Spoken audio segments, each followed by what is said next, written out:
this week, so I'm actually really excited to be here with everyone. I turned 30 this year. Yeah, and this woman came up to me, and she was like, did you know that I saw on Dr. Drew that if you don't make it by the time you're 30 as a woman in the entertainment business, then you're never gonna make it? Yeah, I was like, thanks, Mom. Yeah, I'm really excited to go pursue my dreams. I don't know, I've had a really crazy year this year. I also got engaged. Yeah, my engagement, it was kind of like Disneyland. I was told a lot of fairy tales. I spent way too much money, and I obviously wasn't the only ride in the park. Yeah, no, it's okay. I really don't need your sympathy because now I have something even better. I have a wedding dress in my closet. No, it's awesome, ladies, because now whenever I date a douchey guy that I want to get rid of, I just bring him back to my place. I tell him I'm gonna like slip into something more comfortable. Come right out in that dress. I like to throw a couple of like, where have you been all night?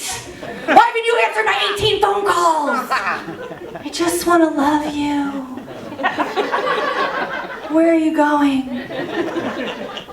Works every time. I don't know, like, how do you feel out here? I feel like dating's a little bit hard in LA. Anyone feel this a little bit? Or like there's couples, well, I'm gonna cry myself to sleep later. No. I'm from Ohio though, so all my friends back in the Midwest, they're all married. You know, their husband is like frickin' Leonardo from Titanic. Out here, I get Leonardo, the loser pizza guy. Yeah. No, he never wants to do anything graceful on the bow. He only wants to do something awkward in the stern. Yeah, you're laughing, but that hurts.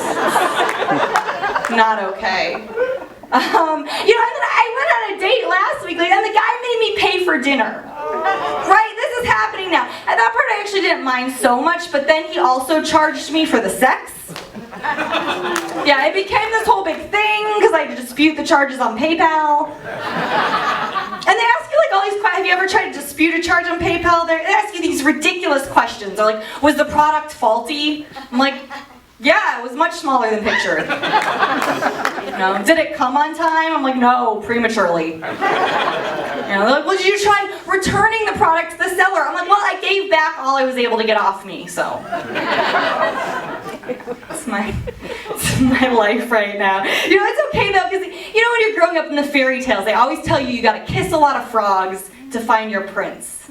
Right? It's like a great sentiment, but what they don't tell you, ladies, are about the frogs that still live with their mother, the frogs that give you chlamydia, and the frogs that can't get it up and lose their wallet every time the check comes. So, I'll tell you about those frogs. You know, I was thinking about this other day though, speaking of fairy tales, you know how in Pinocchio, every time the guy lies, his nose gets really big? What would help me out a ton, because I have a terrible picker, is if every time a guy tried to lie to me, his tongue would swell up. You know? So it's like, yeah, I'm totally gonna call you tomorrow. Her? She means nothing to me. I'm not married. You're like trying to lie to you in bed, like, no, I always usually left longer. I'm like, next. Get out. But I can't, okay, in fairness to the guys, I can't blame everything on the guys. You know, I also need to improve.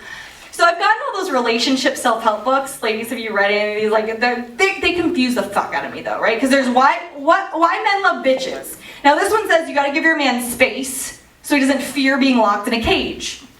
Okay, then there's another one that says what men don't want you to know. And it says you gotta give your man constant orgasms or he will definitely cheat on you.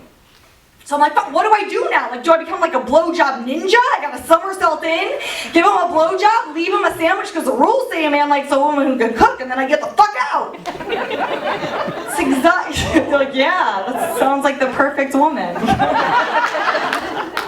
Great, just practice my gymnastics, you know. I have actually been trying to practice one thing, like I've been trying to find things that have in common with guys, right?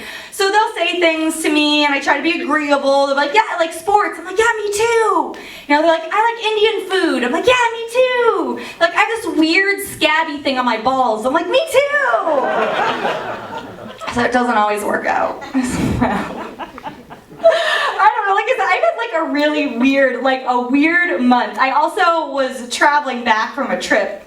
And does it seem like the plane seats are getting smaller I'm smaller these days. I was sitting next to like this huge lady, and like what I meant to do is like nicely just pick up her flab and put it back on like that side of the armrest. But what I actually did was cut it off with a knife and use it as a neck pillow. And the craziest thing is like the people were not alarmed at my act of violence. They were just really impressed I was able to get a knife through security. So, I don't know, like I have all this aggression. Also, things that have been making me angry. Have you guys seen all the ladies with like their little dogs in their big purses? You know what I'm talking about? Yeah, and they're bringing them to restaurants and stuff, which is gross. It's a health code violation. But they're always like, oh, this is my service dog. It's a chihuahua with a pink bow in its hair, right? And I'm like, how does this dog serve you? I mean, better yet, how does this little rat-like piece of shit serve any purpose in society whatsoever, right? But they're always like, oh, it's for my anxiety. He soothes my anxiety. Whenever I'm sad, he just licks my face and makes me happy. Now, my first thought, ladies, is that is not where I'd have him lick me to make me happy. Seems to be missing out on a huge opportunity on that one. But where does this work in real life? Like, would you ever see a firefighter? Like, he runs into a burning building. He gets that like glass case that says break in case of emergency, but this time instead of a fire hose, there's a puggle up against the glass, like a blonde pops up. She's like, yeah, we just had an apartment building meeting, and we just figured his half pug, half poodle face was way more useful than like water. You know, like they need to deal with their anxiety like I do, by drinking a bottle of wine. Right? But I couldn't bring my wine. Like I bring my wine in this theater, the usher would be like, yeah, ma'am, you can't have an open container in the theater. I'd be like, back up, this is my service wine.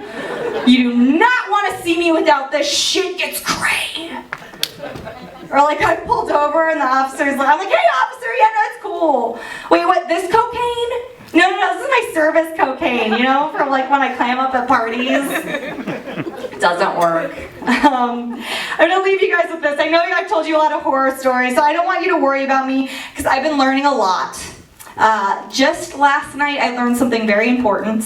I learned that when the bum on the corner is telling you you have a nice ass, it is time to get off his face and deal with your drinking problem. My name is AlissaBica. Thank you very much.